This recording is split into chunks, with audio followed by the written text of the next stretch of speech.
যে গাছে ফল ধরে তার ডালটা নিচের দিকে যায় না উপর দিকে যায়? জোরে বলুন, জোরে বলবেন। যে গাছে ফল ধরে তার ডালটা নিচের দিকে না উপর দিকে? আচ্ছা আচ্ছা, এদিকে তাকাবেন। যিনি ভক্ত হন তার ভাবটা এরকম হয় না এরকম হয়? কোনটা হয়? যিনি ভক্ত হয় তার ভাবটি এরকম হয়। ভক্ত দেখলেই এরকম করতে শিখুন। কেন? যদি হও নিচু তবে পাবে কিছু। এই দিকে তাকাবেন। নিচু না হলে কিছু পাবেন না, উঁচু হলে পাবার চান্স নেই। আগে নিচু হতে হয়। ফলবান বৃক্ষ নিচু হয়, ভক্ত যারা হয় নিচু হয়। তাকাবেন, হাঁড়ি, যে হাঁড়িতে জল থাকে তার কোনো শব্দ হয় না, ফাঁকা কলসির শব্দ হয়। বলুন তো, সোনার কলসি যতই দামি হোক একজনের কাছে মাথা নিচু করতে হয়। কার কাছে? যদি বলুন, একটা গ্লাসের কাছে। আপনি কয়েকশো কোটি টাকার মালিক হতে পারেন, একজনের কাছে মাথা নত করতে হবে, সে হলো বৈষ্ণবের চরণে। যদি বৈষ্ণবের চরণে মাথা নত না করেন তবে আপনার জীবনে কোনো লাভ নেই। এই তাকাবেন, মুকুন্দা নরহরি চুপচাপ দাঁড়িয়ে আছে। মহাপ্রভু কি করলেন? ভক্ত যদি কাই মনে কোনো বাঞ্ছা করে, ভগবানের সাধ্য নাই সেই বাঞ্ছা নাই পড়ে। আমি মায়েদেরকে বলে গেলাম, মন্দিরে একই কথা বারবার প্রত্যেক দিন বলুন, দেখবেন 1 বছর পর আপনার ইচ্ছা পূর্ণ হয়ে গেছে। তাহলে এই বলবেন না গাড়ি দাও, বাড়ি দাও, টাকা দাও, পয়সা দাও, তা নয়। কি? ভক্ত যদি কাই মনে কোনো বাঞ্ছা করে, ভগবানের সাধ্য নাই সেই বাঞ্ছা নেই পড়ে। ভক্ত ভগবানের কাছে গাড়ি বাড়ি টাকা পয়সা চাই না, ভক্ত ভগবানের কি চাই মায়েরা? প্রেম আর ভক্তি। এর মাঝে একটা উত্তর দিয়ে যায় আপনাদের। এই প্রশ্ন আমার কাছে বহু লোক করে, আজকে আপনাদের সঠিক উত্তর দিয়ে যাই, আপনারা বলবেন। একজন আমাকে প্রশ্ন করছে, প্রদীপবাবু, হিন্দুর প্রায় মন্দিরে সোনা চুরি হয়। তাকান, হ্যাঁ না না বলুন। ভগবানের মন্দিরগুলোতে হিন্দুদের দেখবেন প্রায় জায়গাতে ভগবানের গা থেকে সোনা চুরি হয়। জোরে বলুন, হ্যাঁ না না? হয় কি না? আপনাদের এলাকাতে হয়, আমাদের এলাকাতে হয়। তবে শুনে রাখুন, একজন আমাকে প্রশ্ন করে, ওই মাটির মূর্তি, পাথরের মূর্তি ভগবান যদি থাকবে, তাহলে যখন মালাটা খুলে নিচ্ছে তখন ভগবান তাকে শাস্তি দিল না কেন? যদি ভগবান থেকেই থাকে? আমাকে প্রশ্ন করে। আমি একটা উত্তরেই শেষ করব। আপনারা আমাকে এই যে আপনারা উত্তরটা দেবেন। ভগবানের গা থেকে যখন গয়না চুরি করে ভগবান প্রতিবাদ করে না কেন? আপনারা উত্তর দেবেন। ছেলে মেয়েরা যখন পরীক্ষা দিতে যায়, একজন মাস্টারমশাই গার্ড দেয় কিনা? জোরে বলুন, হ্যাঁ না না? জোরে বলুন। সেই সময় যদি মাস্টারমশাই দেখে একটা ছেলে ভুল লিখছে, মাস্টার কি বলে? তুই ভুল লিখছিস? দেখে তবু চুপ করে থাকে। যা লিখছিস লেখ, রেজাল্টে তোর বোঝা যাবে। আর যদি কেউ ঠিক লেখে তাকেও বলে না তুই ঠিক লিখছিস না ভুল লিখছিস। কেন? এখন নয়, রেজাল্টে বোঝা যাবে। মায়েরা তাকাবেন, ভগবানের শরীরে যখন গহনা চুরি করে ভগবান চুপ করে থাকে না, থাকে কেন? কর কর, তোর রেজাল্টে তুই বুঝবি তোর কি হবে। তাকাবেন। আর যিনি ভক্তি দিচ্ছেন, পুজো করছেন, তাকেও কিছু করেন না কেন? তুইও করে যা, ভক্তি দিয়ে যা, তোর রেজাল্টে তুই বুঝতে পারবি। মায়েরা বলুন, কৃষ্ণের পরম বন্ধু সুদামা এমন এমন দিন গেছে 4 দিন ধরে, এইদিকে কেউ গেলে তার দিকে। তবে আমাদের সবচাইতে প্রিয় জিনিস কোনটা বলুন তো? কীর্তন শুনতে এলে বলুন সবচাইতে প্রিয় জিনিস কোনটা? চটি। দেখবেন, কিছু নিয়ে যাক না নিয়ে যাক, চটি দেখবেন। আর চটি না নিয়ে এলেও তো নয়, কিছু কিছু বাজে ভক্ত আছে, তারা দেখবেন পুরনো চটিগুলো দিয়ে নতুন চটিগুলো নিয়ে যায় আর কি। আপনি যে চটি খুলবেন তার উপায় নেই, ও কিন্তু পুরনোগুলোকে চেঞ্জ করে নতুন, এরকম পার্টি 2-4টা থাকে আর কি। হ্যাঁ, এরা কীর্তন শুনতে আসে না, চটি পাল্টাতে আসে। বাবা বস, বাবা বস, হরে কৃষ্ণ। মা চলে গিয়ে ছা যাবে না কেন? তাকান যে যেখানে বসে আছেন। তাহলে আপনারা বলুন, কৃষ্ণের প্রিয় বন্ধু সুদামা এমন রিভাবটা কমান, এমন দিন গেছে 4 দিন ধরে উনান ধরে নাই, কিন্তু কৃষ্ণ নাম করতে ছাড়ে নাই। তাকাবেন, কৃষ্ণ নাম করতে ছাড়ে নাই। তবু কি সুদামাকে কৃষ্ণ কৃপা করেছিল? তখন করে নাই। এত ডেকেছে অভাবে, তোর অভাব হোক ডাক, তুই রেজাল্ট পাবি। কি পেয়েছিল মা? একদিন সুদামার ভাঙা ঘরটা দালান হয়েছিল, আর তার স্ত্রী ভিখারিনী ছিল, রাজরানী হয়ে গিয়েছিল। আর যদি বলেন যে অপরাধ করেছিল কে? শিশুপাল, কটা করেছিল? 1 2 3 4 করতে করতে 100 করেছিল। 100 কর, 101 হোক, তারপর দেখ তোকে কী করি। এই জন্য যারা সমাজে অন্যায় করছে, চুরি করছে, ডাকাতি করছে, আপনাদের দেখার দরকার নাই। 101 হয়ে গেলে তিনিই দেখে নেবেন, আপনাদের চিন্তা নেই। দেখে নেবেন কি অবস্থায়, রেজাল্টে বুঝতে পারবেন। ওই জন্য কারো জন্য অপেক্ষা করে লাভ নাই। কে কি করছে না করছে আপনার দায়িত্ব, আমার দায়িত্ব নয়। দায়িত্ব কার? স্বয়ং ভগবানের। তিনিই বিচার করবেন, তার উপর সব কিছু ফেলে দেবেন।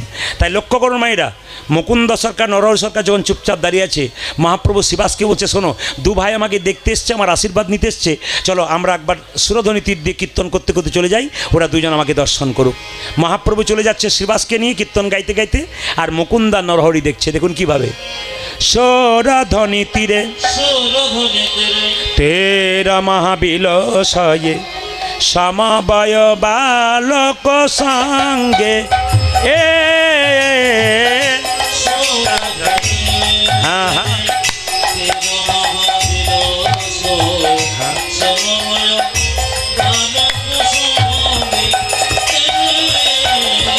সুরধ্বনি তীরে তীর মহাবিলাসয়ে সমবায় বালক সঙ্গে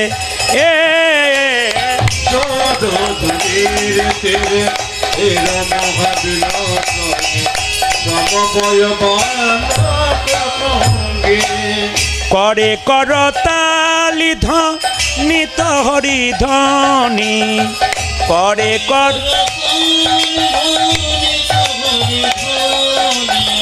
করে করতালি ধ্বনিত হরিধ্বনি করে কর। মায়েরা, যার যেমন ভাব তার তোমার লাভ। ছোট ভাই বলছে, দাদা ওই তো আমার গোড়া নাচে, ওই তো আমার গোড়া নাচে, হ্যাঁ আমি দণ্ড বাহু তুলে, ওই তো আমার গোড়া নাচে। মায়েরা, ছোট ভাই বলছে, দাদা আমি দেখছি গোড়া নাচছে।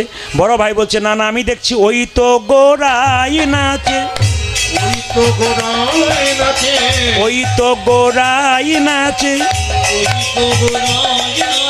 অন্তরে যার শ্যামে নাচে, বাইরে ও গোড়াই নাচে,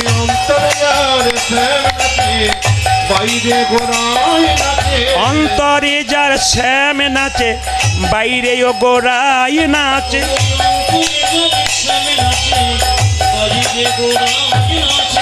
সুরধ্বনি তীরে তীর মহাবিলাসয়ে সমবায় বালক সঙ্গে এ উলধ্বনি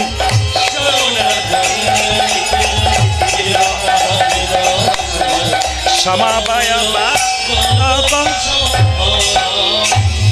মায়েরা, 2 ভাই মিলে দাঁড়িয়ে আছে। মহাপ্রভু শিবাসকে বলল, শিবাস বলে দাও ওদের মধ্যে যে ছোট ভাই সে সারা জীবন আমার সঙ্গে থাকবে, হরিনাম করবে, আর যে বড় ভাই তাকে বলে দাও 100 জন্ম কৃপা পাবে না। এইদিকে আপনারা একবারই 2জন কীর্তন শুনতে এসছেন, একজন কৃপা পেলেন, একজন পেলেন না।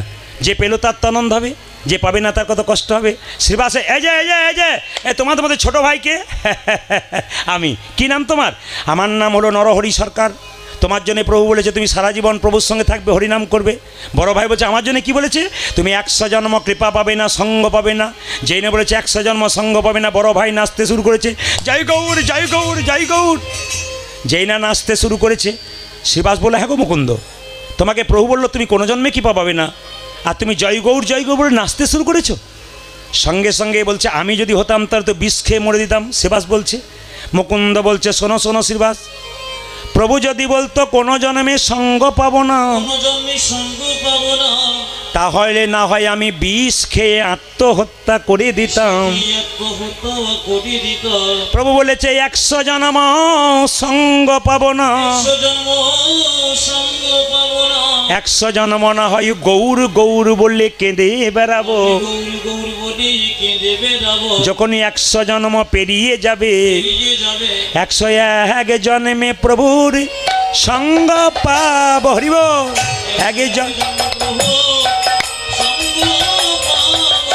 এক জন্মে প্রভুর সঙ্গ পাব। সঙ্গ পাবো, 100 জন্ম কেঁদে বেড়াবো, 1 জন্মে প্রভুর সঙ্গ পাব। 101 জন্মে প্রভুর নিতাই গৌর, 100 জন্ম কেঁদে বেড়াবো, 1 জন্মে প্রভু, আমি 100 জন্ম কেঁদে বেড়াবো, 101 জন্মে প্রভুর সঙ্গ পাবো। 3 ঘন্টার কীর্তন শুনতে সে কত কাণ্ড দেখতে পাচ্ছি। 3 ঘন্টার কীর্তন শুনতে সে 3 বার উঠতে হয়, 6 বার বসতে হয়। এদিকে আবার দেখবেন অনেকে দেখবেন মিথ্যা কথার যন্ত্রটি সামনে নিয়ে থাকে। সেটা কি বলুন তো, হঠাৎ করে ফোন আসে নাই, হ্যাঁ যাই যাই যাই, ডাকছো যাই, মানে চলে গেল আর কি, কেন বলুন তো, ওটা একটা পথ বটে। তাহলে 3 ঘন্টার কীর্তন শুনতে সে 3 বার উঠতে হয়, বসতে হয়। আর মুকুন্দ সরকার বলল আমি 100 জন্ম গৌর বলে কাঁদবো, 101 জন্মে তো কৃপা পাবো। এর থেকে কি শিখলেন? ধৈর্য যার ভগবান তার, ধৈর্য যার নাই ভগবান তার নাই। মায়েরা, মা হয়ে যদি ধৈর্য না থাকে, আপনার বাচ্চা যখন পড়তে বসবে, আপনার বাচ্চাকে আপনি একবারের জন্য বলবেন না পড়তে হবে না, চুপ কর, যা খেলা কর গিয়ে, তো ধৈর্য নেই, এ কথা বলবেন না। আপনারই তো ধৈর্য নেই, আপনার বাচ্চার থাকবে কি করে? আমার যা নাই, আমার ছেলের উপর বর্তিয়ে দেবো কেন, চাপ দেবো কেন? অনেক মেয়েরা বলে আমার ছেলে খুব চঞ্চল, আমি এত ছিলাম না। তুমি কি করে জানলে? তোমার বাবা আমাকে জিজ্ঞেস করো, তুমি তার চেয়ে বেশি ছিলে কেন? তোমার রক্ত কিন্তু তার শরীরে বইছে। এই জন্য মা, ধৈর্য যার আছে ভগবান তার আছে, ধৈর্য যার না তাই ভগবান নেই। দেখবেন মহাভারতের দিকে পঞ্চপাণ্ডবের দাদা যুধিষ্ঠির, উনি স্থির ছিলেন, ভগবান পেলেন। আর শতভাইয়ের দাদা দুর্যোধন চঞ্চল ছিলেন, উনি ভগবান হারালেন। মুকুন্দকে বললে মুকুন্দ তুমি কাঁদছো কেন? মুকুন্দ যখন কাঁদছে, মহাপ্রভু মাথায় হাত দিয়ে বলল মুকুন্দ তোমাকে আশীর্বাদ করলাম, তুমি কাল থেকে বাড়ি যাও, বাড়ি গিয়ে যাকে চিকিৎসা করবে তারই তোমার রোগ ভালো হয়ে যাবে। আমি তোমার মাথায় হাত দিয়ে আশীর্বাদ করলাম, কাল থেকে বাড়ি গিয়ে যাকে চিকিৎসা করবে তারই রোগ ভালো হয়ে যাবে। তবে মুকুন্দ তোমার একটা দায়িত্ব রইল। বলে কি? বনের মধ্যে বড় বড় গাছ যেমন ছোট ছোট গাছগুলোকে ঝড়ঝঞ্ঝা থেকে রক্ষা করে, একটা বাড়ির যারা বড় ভাই হয় তারা ছোট ভাইগুলোকে ঝড়ঝঞ্ঝা থেকে রক্ষা করে। তোমার ভাইকে আমার সঙ্গে রাখলাম আর তোমাকে শিখণ্ডে ফিরিয়ে দিলাম। কিন্তু শোনো, তুমি গরিবের চিকিৎসা করবে, জীবের দ্বারে হরিনাম দেবে, আর কি করবে? একটা গোপীনাথের মন্দির তৈরি করবে। ও মুকুন্দ দেরি করো না, ফিরে যা ফিরে যা শিখণ্ডে ফিরে যা, ফিরে শিখণ্ডে ফিরে যা ফিরে যা শিখণ্ডে ফিরে যা, ফিরে যাও ফিরে যাও শিখণ্ডে ফিরে যাও। দারে দারে গিয়া চরণে ধরিয়া, দারে দারে দারে গিয়া চরণে ধরিয়া, দারে দারে গিয়া চরণে ধরিয়া, হরির নাম বিলাও। দারে দারে গিয়া চরণে হরির নাম ফিরে যাও ফিরে যাও শিখণ্ডে ফিরে যাও ফিরে যাও ফিরে যাও শিখণ্ডে ফিরে যাও। মহাপ্রভুর আজ্ঞা পাইয়া মুকুন্দ চলিলা, মুকুন্দ চলিলা, আজ্ঞা মুকুন্দ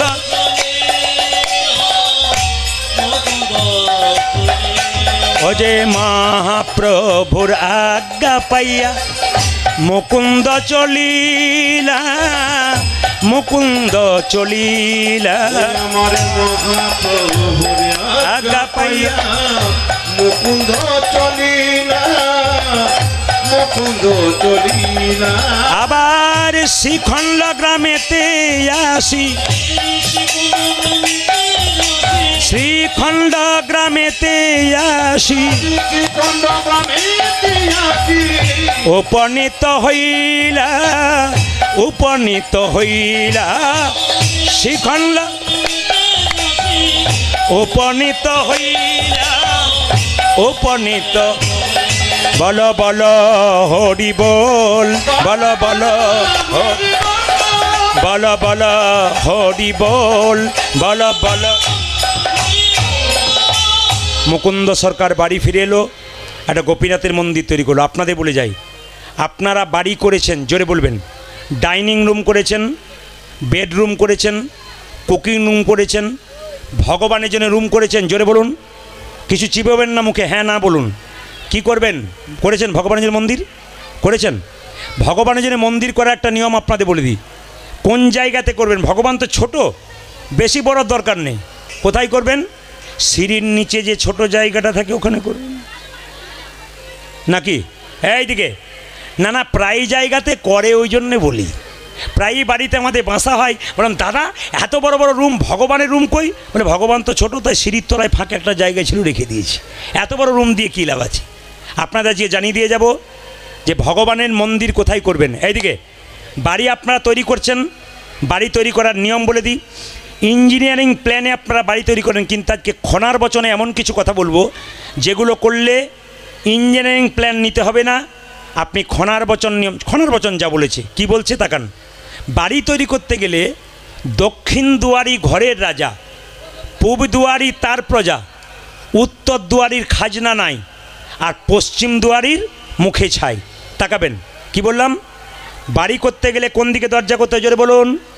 দক্ষিণ দুয়ারি ঘরের রাজা। যদি দক্ষিণ দিকে দরজা করেন তাহলে ঘরের রাজা হয়ে গেল। দক্ষিণ দিকে জায়গা না থাকলে কোন দিকে করবেন? পূব দিকে করবেন, প্রজা। কিন্তু উত্তর দিকে করলে অভাব লেগে থাকবে। আমার কথা নয়, কে বলেছে? খনা বলেছে। আর পশ্চিম দুয়ারির মুখে ছাই, কেন না বারবার ঝড়ঝঞ্ঝা পশ্চিম দিক থেকে আসে, তাই পশ্চিম দিকে করতে নাই। কিন্তু বাড়িতে মন্দিরটা কোনখানে করবেন? ঈশান কোণে মন্দির করবেন। ঈশান কোণ কাকে বলে? পূর্ব আর উত্তর কোণের, পূর্ব আর উত্তরের মাঝে যে কোণটা, সেটা হচ্ছে ঈশান কোণ।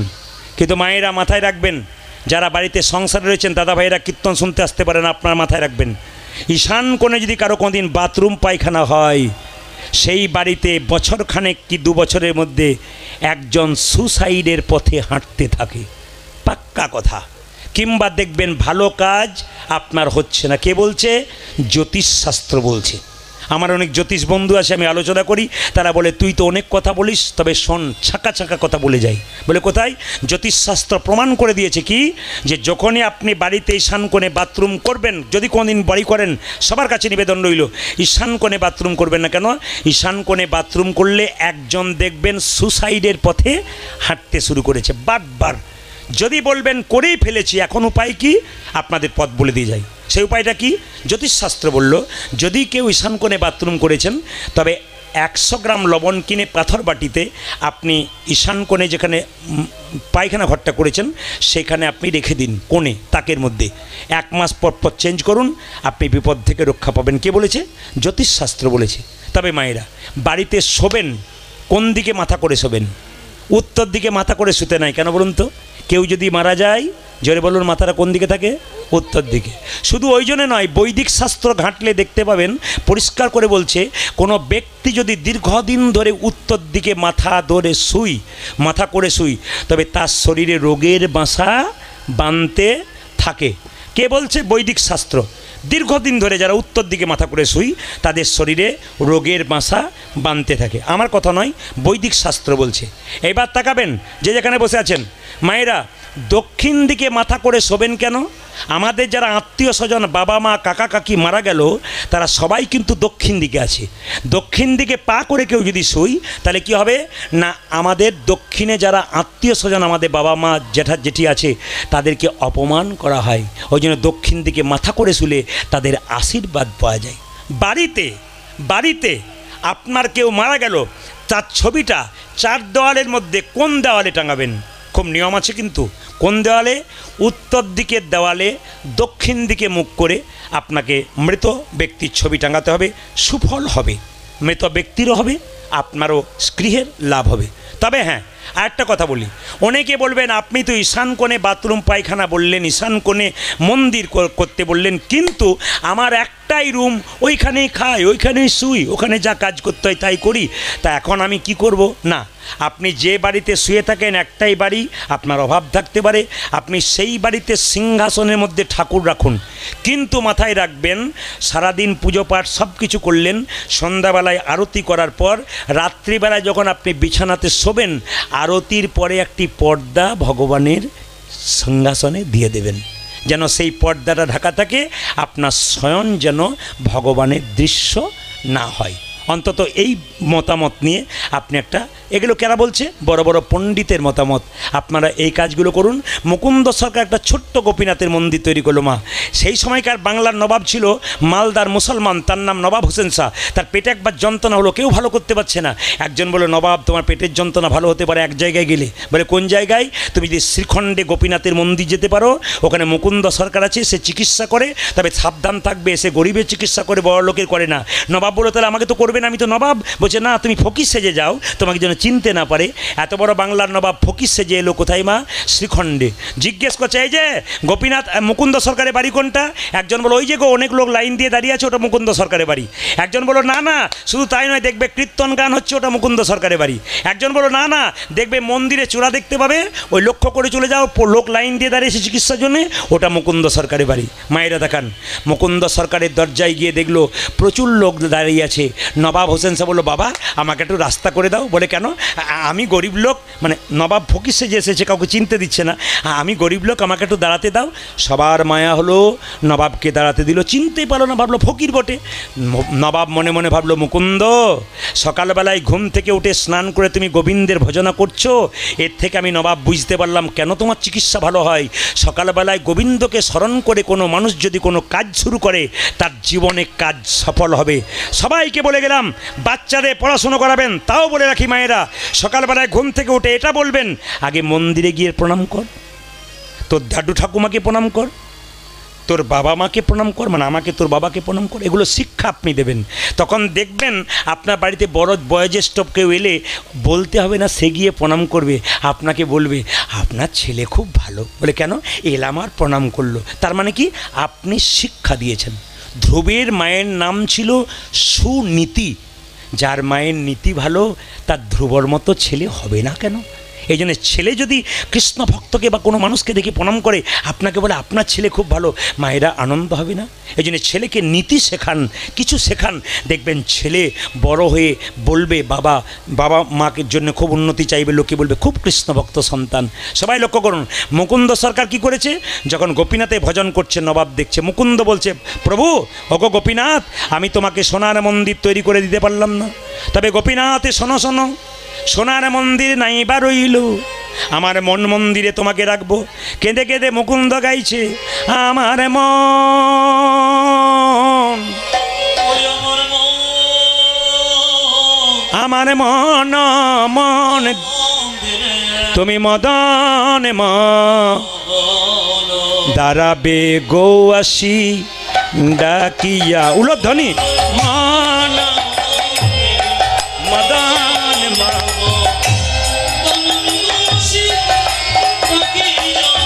মন মন্দিরে মদন মান দাঁড়াবে গো আসি ডাকিয়া, উলধ্বনি মন্দিরে মদন মোহন দাঁড়াবে কাঁদিয়া কাঁদিয়া তব নাম লইয়া, কাঁদিয়া কাঁদিয়া কাঁদিয়া তব নাম লইয়া,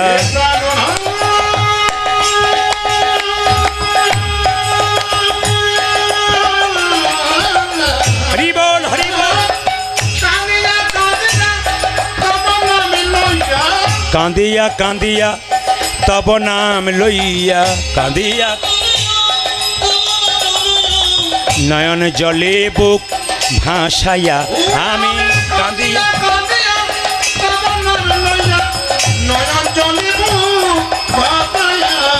মন মন্দিরে মদন মোহন দাঁড়াবে গো আসি ডাকিয়া, আমার দাঁড়াবে গো আসি ডাক, আপনাকে ডাকছি, আস্তে আস্তে আস্তে আপনাকে ডাকছি, চশমা পরে, এই যে আপনাকে উঠুন একবার, উঠুন, আপনাকে ডাকছি।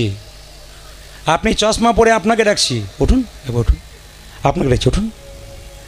চশমা পরে, না না আপনাকে নয়, মুকুন্দ সরকার নবাবকে ডাকছি। মানে অনেক দূরে নবাব দাঁড়িয়ে আছে তো, নিয়ে এত বয়স হয়ে গেছে নবাবের, বসে পড়েছে, চশমা পরে বলছে। আপনাকে বলি নাই, 3 জন উঠতে চেষ্টা করেছিল, তো নবাব বলল, নবাব তো হোসেন শাহ ফকির সেজে এসছে, এই যে বাবা আমাকে ডাকলে? বলে হ্যাঁ হ্যাঁ, কী হয়েছে তোমার, কী হয়েছে? নবাব হোসেন শাহ বললো, আমার পেটের যন্ত্রণা। দেখি এই যে এই যে এই যে এই যে এই যে এই যে, হ্যাঁ দেখি দেখি দেখি দেখি দেখি কী হয়েছে, দেখি আমার পেট, দেখি দেখি কী হয়েছে। এক কাজ করো, জামাটাকে খুলে ফেলো তো। এত বড় বাংলার নবাবকে বলছে জামাটাকে খুলে ফেলো তো। তাকাবেন, যেই না জামাটা খুলে ফেলেছে অমনি সঙ্গে সঙ্গে বললো, এবার মাটির বারান্দাতে গড়াগড়ি দাও তো। নবাব মনে মনে ভাবছে, কালের কাল বর্ষাকাল, হরিণে চাটে বাঘের গাল। নেহাত আমি বেকায়দায় পড়েছি বলে পেটের যন্ত্রণা যদি ভালো না হয়, এখনই দেখবে আমি কে এসেছি। ফকির সেজে এসেছি বলে তুমি হ্যাঁ ভাবছো কি? আরে গড়াগড়ি দাও। যেই না নবাব মাটির বারান্দাতে গড়াগড়ি দিয়েছে অমনি চমকে উঠে বলল, কবিরাজ? বলে কি? আমি যে না গড়াগড়ি দিলাম আমার অর্ধেকটা পেটের রোগ ভালো হয়ে গেল।